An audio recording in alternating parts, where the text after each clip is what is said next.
Bună! Vreau să vă arăt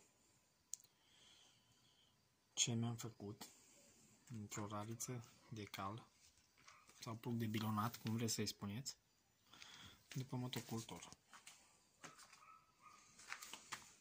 Foarte simplu. Partea din spate cu coarnele am tăiat-o pe aici jos.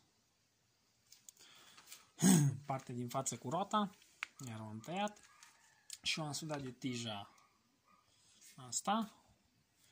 I-am sudat încă o tăritură și cam așa arată. Tot așa o să-mi fac și un plug, într-un plug din ăsta de cal, pentru că sunt foarte solide. Nu se compară cu ce cumperi din comerț. Și deocamdată atât am vrut să vă arăt.